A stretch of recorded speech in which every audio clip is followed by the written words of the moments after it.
Professor Daniel Erasmus.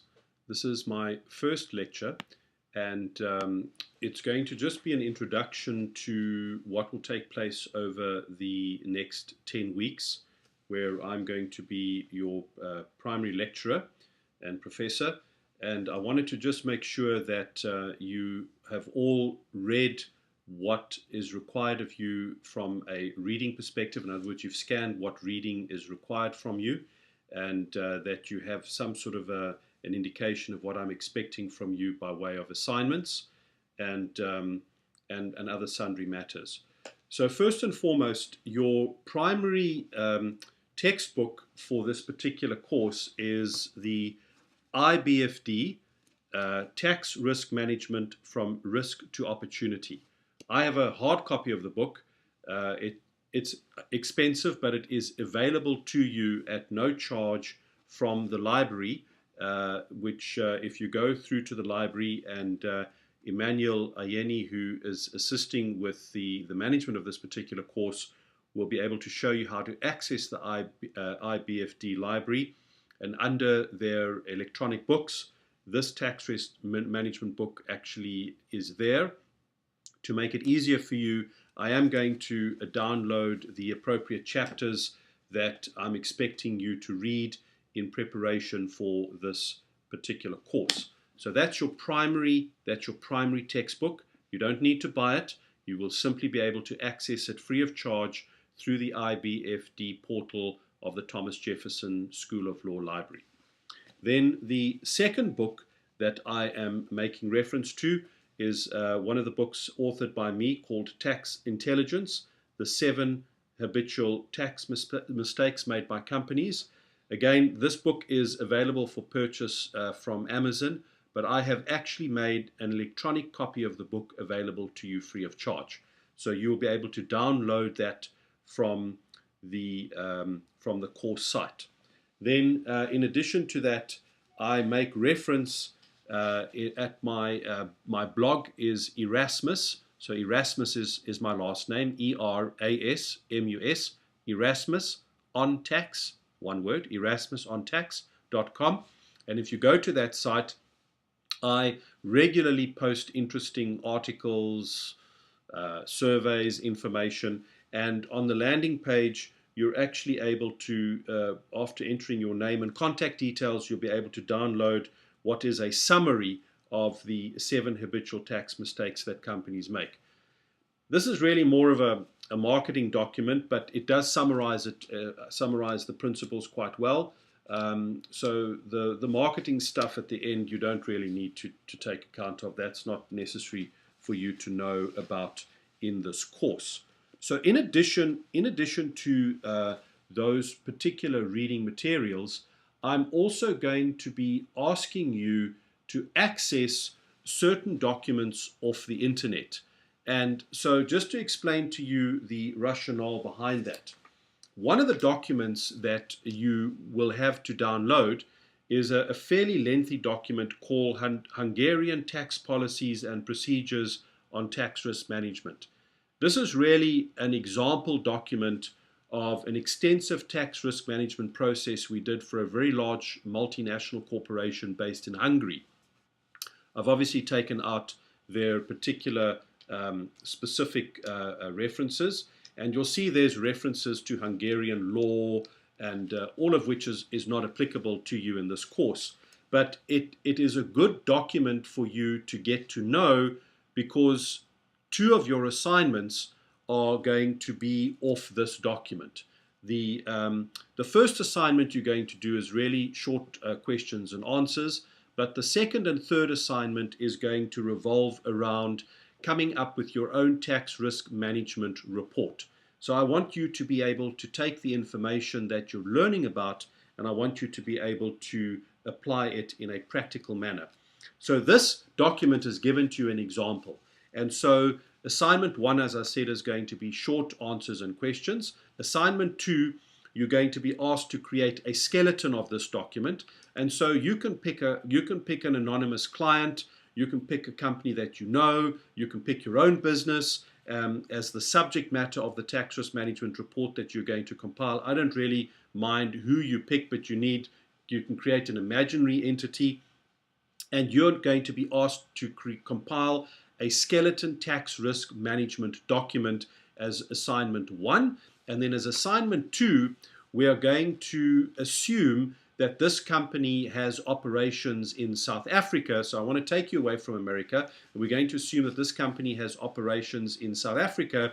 And I'm going to get you to look at some of the South African-based legislation just to give you an idea and a feeling for what legislation is out there in the international arena that you would typically need to look at and come to terms with in compiling a proper tax risk management study. Now, a tax risk management study for a company is a very, very extensive, broad document, and even more so for a group of companies. So what we're going to do is we're specifically going to focus on a very topical event that's taking place, and some of you may have already studied it, and some of you are going to study it. We're going to look at transfer pricing in South Africa as the subject matter of our tax risk management document.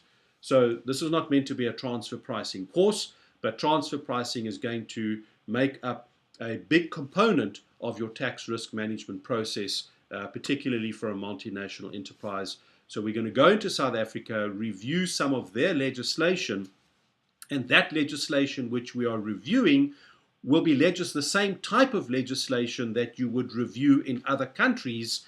And I come back to this document where you'll see we've reviewed certain Hungarian legislation in compiling this document in order to identify some of the emerging tax risks and how to go about dealing with them.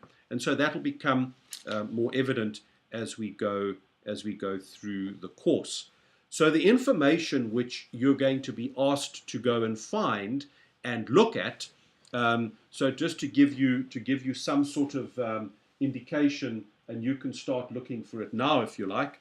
One of the documents, I've sort of only got an old, I'm trying to look for my newer copy, but one of the documents is the South African Constitution. And of course, it's available on the internet. And you'll see that I've made reference to certain specific provisions.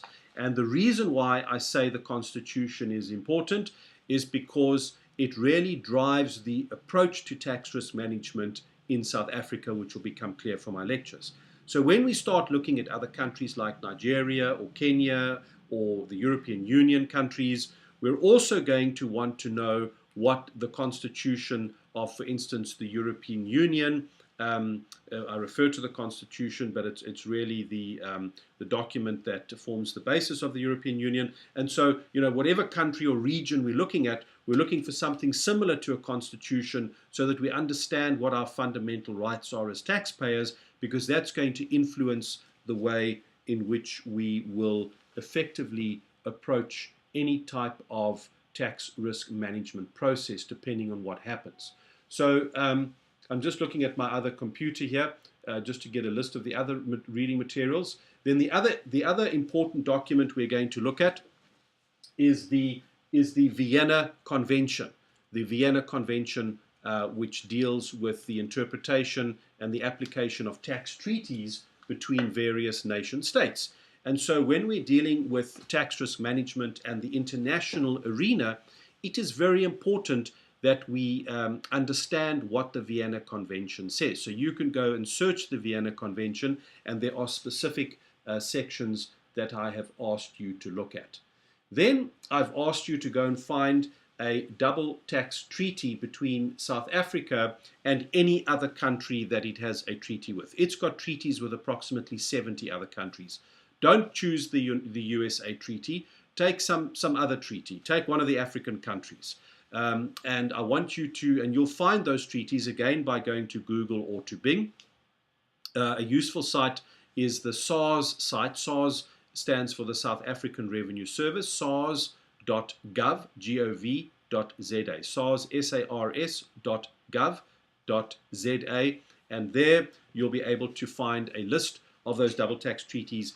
Download one of them, and I've asked you to look at the Associated Enterprises Clause and the Exchange of Information Clause. Those clause numbers change in the different treaties, so I haven't given you a clause number to go and look for, but you'll find the one that talks about associated enterprises and the exchange of information. Then I've asked you to go and look for a bilateral investment treaty between the USA and Mozambique.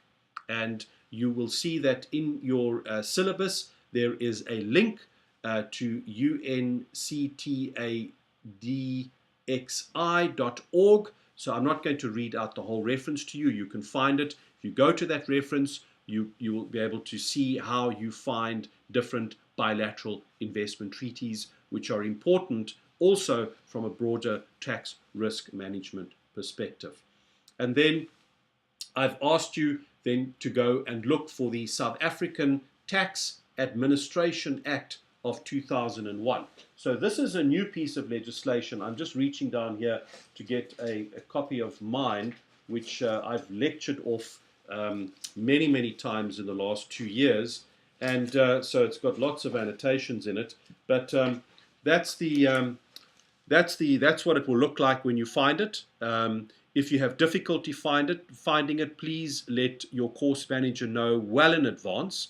But you need to be able to find these materials on the internet, and you'll see that that it is it's Act number 28 of 2011, Tax Administration Act of 2011, and this governs the interactions between taxpayers and the South African Revenue Service. Very important piece of legislation, and you'll find similar pieces of legislation and similar provisions in other countries, which really helps you determine how to approach your tax risk management process depending on where you find yourself in it. So that's going to be used as an example. And then I've asked you to look up the South African Income Tax Act of 1962, which is the current Income Tax Act, and specifically to read section 31 that deals with transfer pricing in South Africa. Then we go on and read certain chapters out of the books I've shown you, but I wanted to just give you kind of a broad basis overview of what is expected of you to read, so that you can start finding some of these materials on the internet, and then if you have difficulty finding those materials, we can then assist you in doing so. So that is all for now on this first introductory lecture. The next lecture we'll delve a little bit into some of the specific reading that you are supposed to do in preparation for the first lecture. My lectures with you, as has become customary in this course, is not to sit and lecture you. I am going to be interacting with you as students.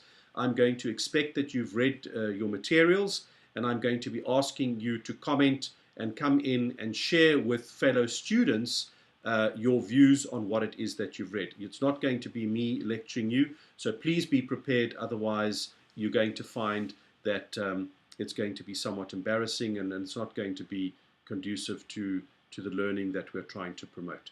That's all for this lecture. Until next time, goodbye.